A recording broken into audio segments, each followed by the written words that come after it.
जय गुरुदेव। वांग्मय प्रेरणाप्रद दृष्टांत से प्रस्तुत वह तू है। अध्ययन और मनन किए बिना कोई मनुष्य नहीं बन सकता। पशुता से मानवता की ओर जाने का मार्ग विद्या और ज्ञान द्वारा ही प्राप्त होता है। फिर मेरा पुत्र अशिक्षित रहकर हीन जीवन क्यों व्यतीत करे? ऋषि आरुणि के हृदय में ये विचार हलचल मचा रहे थे।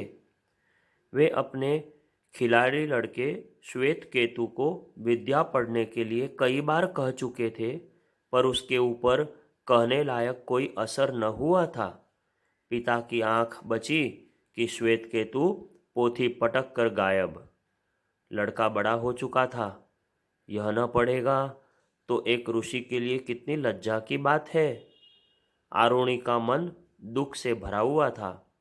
उन्होंने आज श्वेत केतु को फिर प्रेम पूर्वक निकट बुलाया और बड़े मार्मिक शब्दों में उसे कल्याण के मार्ग पर चलने को समझाया।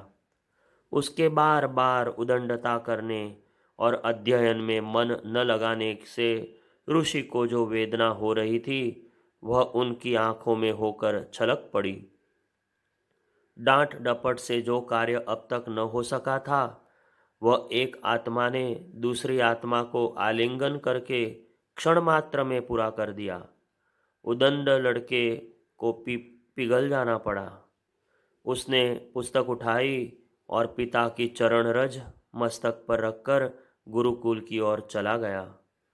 अध्ययन का चस्का और किसी आनंद से कम नहीं होता, बशर्ते कि किसी योग्य शिक्षक द्वारा शिक्षा दी जाए।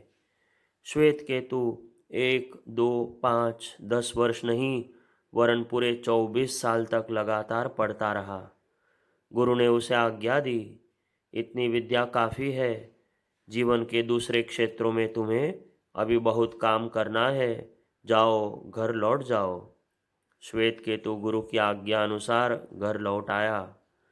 धनबल, भुजबल, जनबल की ही भांति विद्या भी एक बल है।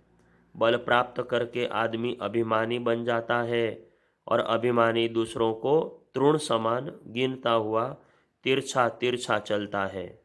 श्वेत केतु विद्या के घमंड में मदमस्त हाथी की तरह घर पहुंचा। पिता बैठे हुए थे। उसने उन्हें प्रणाम करना उचित न समझा और उद्धत आचरण से उनके समीप जा बैठा। घमंड उसकी नस नस में फूटा पड़ रहा था। महर्षि आरुणि बड़े अनुभवी तपस्वी थे। उन्होंने मनुष्य स्वभाव, उसकी त्रुटियां एवं उन त्रुटियों के जन्म स्थान के जानने में बहुत काल लगाया था।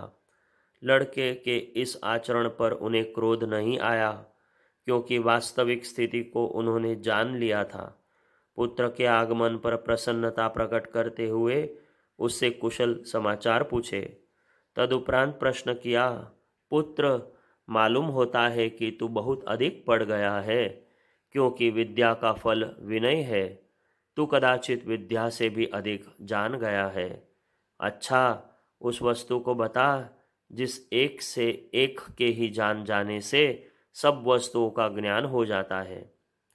इस प्रश्न को सुनकर पंडित श्वेत केतु का अभिमान चूर हो गया। इतने दिन पढ़ने पर भी वह ऐसी किसी वस्तु को नहीं जान सका था जिस एक की सीमा के अंतर्गत ही सब कुछ आ जाता हो। वह पिता के चरणों पर गिर पड़ा।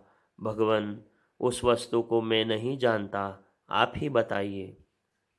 आरुणि ने कहा, वत्स, जिस जैसे मिट्टी का गुण धर्म मालूम हो जाने पर घड़े, सकोरे आदि के बनने की बात और धातु का स्वभाव विदित होने पर हथियार, आभूषण आदि बनाने का रहस्य मालूम हो जाता है, उसी प्रकार एक सत को जान लेने पर विश्व की संपूर्ण वस्तुओं का ज्ञान हो जाता है। श्वेत केतु अब और उलझन में पड़ गया।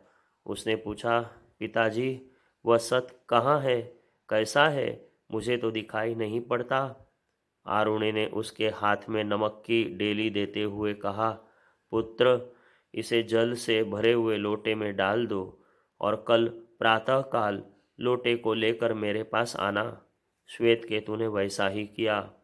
दूसरे दिन सवेरे वह जल का भरा हुआ लोटा लेकर पिताजी के पास पहुंचा। तब उन्होंने कहा, कल जो नमक की डेली इसमें डाली थी वह तुझे दिखाई देती है? उसने बहुत ध्यान से देखा पर दिखाई नहीं दी। तब ऋषि ने कहा, अच्छा, हाथ डालकर उसे टटोल कर देखो, शायद मिल जाए। उसने हाथ डालकर खूब टटोला पर वह नमक की डेली हाथ न आई।